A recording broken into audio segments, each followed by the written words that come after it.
Hey everybody, this is Perch. Every now and then I don't know, I find myself in this position a lot. And I don't know if the rest of you do. If you tell me if this rings true or not. But where you're annoyed by something, but the thing you're annoyed by or the thing that you find yourself defending is not something you like. So inside you do this little battle in your head about, I'm about to go in, I'm about to defend something, I'm about to, make a case, come to somebody's aid.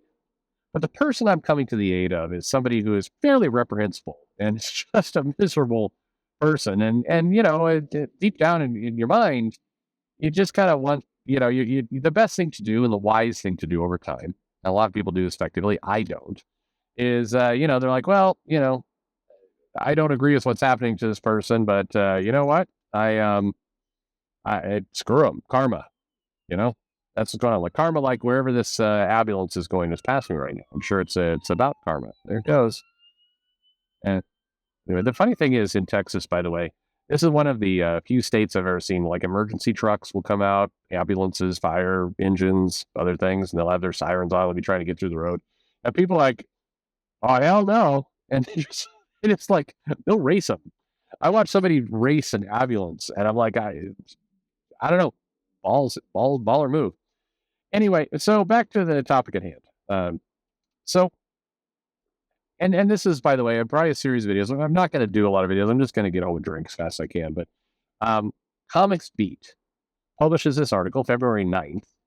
Disney board revolt ends as Bob Iger buries Ike Perlletter. And this is a bizarre article. And it's Heidi McDonald being Heidi, but Ike Perlletter is a pretty awful human being. I mean, by all accounts, cheap, lousy, annoying, no vision, prick, whatever, however you want to deal, whatever you want to go with this guy. He's there's no love lost as a guy who is nuts. Every now and then I see somebody poke up, go, well, Ike Perlmutter ran a tight ship. He did not. He ran a lunatic ship.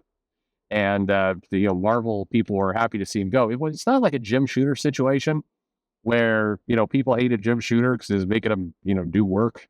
Sometimes delivered feedback with zero empathy at all, and it caused as much problems as it solved. And it's not like that. Ike was just a dick.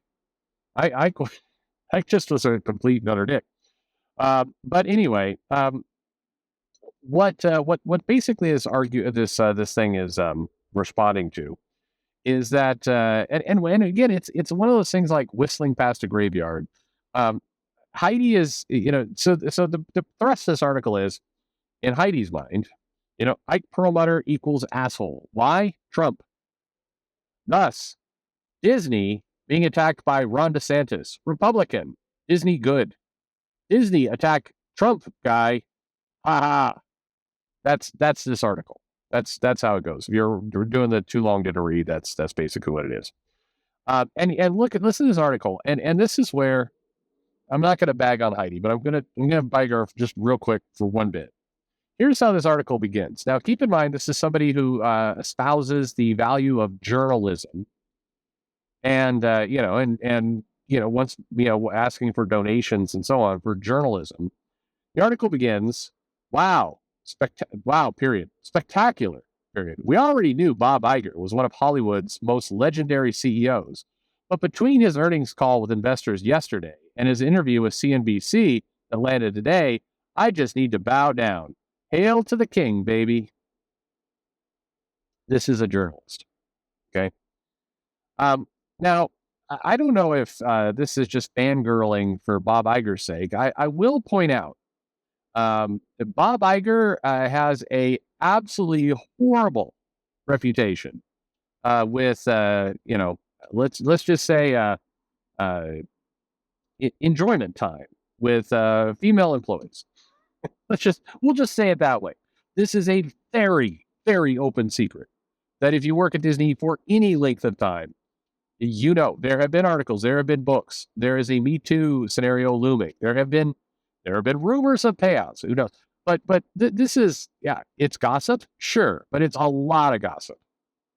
It's kind of like like when you say, hey, this Hollywood celebrity has had some plastic surgery. you don't have the receipts to know exactly they did it, but, the plastic-like look of their face and the fact that they can no longer blink indicates that probably there's some plastic surgery that's been done. Anyway, Iger, it's weird to me that one of the champions of, you know, Me Too movement and feminism and everything else, Heidi, is sitting here going like, "You go, King Bob." Like, what? All right, we'll move on from Heidi.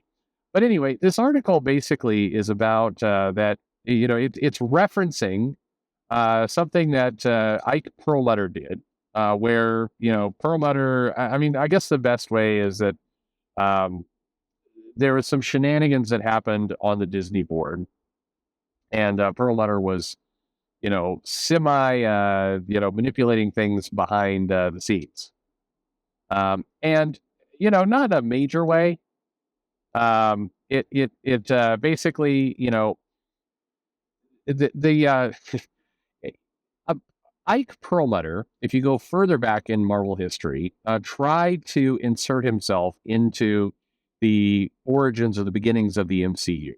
And one of the ways he did that was that he had this, committee or group of people. And by the way, one or more of the people are going to reach out to me and go, "You got parts of that wrong." I know. I'm trying to do this in the quickest way possible. Basically, there was a group of people that went in that were going to help advise the movies. It didn't work out. There's a variety of reasons why it didn't work out. We've heard different tales. Bendis has actually told the story a couple different ways over the years. So believe what you want to believe. But regardless, some people from Marvel, Bendis being one of them and a couple others, were supposed to advise the movies and help. And ultimately, that function, that role didn't work. And Feige kind of went off and did his own thing with his own people, and it didn't function. Now, by the way, anyone who's worked at Disney knows that was destined to not go anywhere based on just how the politics between the different silos work. You could go talk to ESPN and ABC, and there's books been written about, attempts like this to create synergy where they just blow up. So Marvel being a fairly tiny subsidiary to Disney, their movie division, there was zero chance it was ever going to work. But anyway, Ike was, notably pissed off about this and actually, attempted, or at least the rumor was, he attempted to fire Kevin Feige back in 2015. And, Iger had to step in, and there was some silliness. So, anyway, so Bob Iger then references all this, in these interviews and says, here's the quote, "Our filings indicate that both Ike and Nelson were working together to try to encourage the board or convince the board to put Nelson on the board." Okay. Iger said, "They have a relationship that dates back quite some time. We bought Marvel in 2009. I promised Ike the job that he would continue to run Marvel after that, not forever necessarily. But after that, basically, and so basically when Marvel was bought, agreements were made. It's not a promise, it's a contract that basically said, you're going to stay on. Typically when companies get bought, they often say goodbye to the CEOs and they install their own people. But in this case, Ike was continuing. So Bob Iger continues, and in 2015, he was intent on firing Kevin Feige, who was running Marvel's studio, the movie-making operation at the time. And I thought that was a mistake and stepped in to prevent that from happening. That mistake being that Feige was going to get fired. And I think Kevin is an incredibly talented executive that, the Marvel track record speaks for itself. And so I moved the movie-making operation out of Marvel under the studio, out from under Ike, basically into the studio under Alan Horn. And then Feige reported to Horn, who, and, the rest is somewhat history. So then they asked Iger, "Hey, did this move?" And basically the entire construct of this was not Iger dunking on Ike for fuck all knows what reason, but basically was asked, "Hey, what were some of the moves that went on when you came into the company and you had Marvel, and Marvel grew into big success and it moved into the movie division, and tell us a little bit about that." That's the context here, not, "Hey, why don't you shit on your enemies?" But anyway, so Iger, for everything else, all the rumors, everything else, he is a politically savvy guy. And so when the host basically said, "Did any of this create ill will?" Iger said, kind of in classic spin fashion, "You'll have to ask Ike about that. But let's put it this way. He was not happy about it.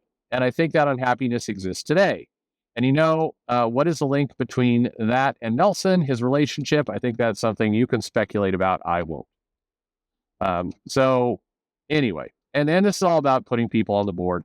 Look, one of the things, and I'll stop with all the nerdy talk, but one of the things that many CEOs like to control is their board. They want to make sure that the board represents them, that the board's not going to become an activist board that's going to start to, threaten their position, that they're not going to make life difficult. I mean, the goal of the board is to get information, get approvals, get help with steering the company, not to have warfare. If you have a disruptive board, then you can't get anything done. And so this idea of we're going to add a board seat, and we're going to put somebody on it, and then, the board seat has to be filled, and it's going to be somebody who's a pseudo enemy. I mean, yeah, that's something that the CEO protects against. Okay, so there's the context. Getting back to the article, Heidi, journalism master, says, while we still don't have all the juicy details of the 2014-2015 Feige Pearlletter battle, we do know a few things, such as situation got so bad that Warner Brothers, still in a quest for the DC Feige at the time, actually talked with Feige about becoming an actual DC Feige. Yes, that's, again, this is dropped as a major revelation, as if studio barely. So anyway, this continues with a bunch of kind of weird and very bizarre pieces on all this, and you look at this and you find yourself feeling sorry in some weird ass way to Ike, who, again, as I said at the beginning, is somebody you don't feel sorry for because he's an asshole. But as the article wanders into kind of more like here's we're starting to quote, Stephen Weintraub on Twitter, and we got tweets now linked into the article, and then just like, oh my God, like where is this even going? But the entire article is basically, Iger made a funny against Ike Perlletter, who's I don't like, and of course this is all wrapped up in politics, and that because it's threaded suddenly through the whole thing, and it's like, why? But anyway, the article ends again in classic journalism fashion with, whatever the future holds, when Bob Iger writes his diary entry for tonight, it will have to be a pretty satisfying one. In a few masterful moves, he has disarmed one of his most annoying foes and pretty much destroyed the idea that Ike has any business sense for all times. Nice work, Disney Bob. All right. I just want to throw this out there, and we'll kind of end here, because a couple of people asked me about this drama, because this is all stupid as hell. The comments from Iger were not anywhere close to a burn, and here's the most absurd part about it, and it's this line right here. In a few masterful moves, aka answering a question, he disarmed one of his most annoying foes. What? What are you talking about? I mean, Iger, for whether you love Disney or hate Disney, Iger is a business titan right now with tons of money and control, even with the layoffs and everything else. Iger's doing real well. Are we saying that Ike Perlletter is a thorn and annoying foe of Ike? Come on. Come on. That's like saying that I, Perch, am a huge annoying foe to Putin. Putin doesn't give a shit who I am. Other than, I do covert work for him, like several people have insinuated. No, I'm kidding. Don't ban me, YouTube.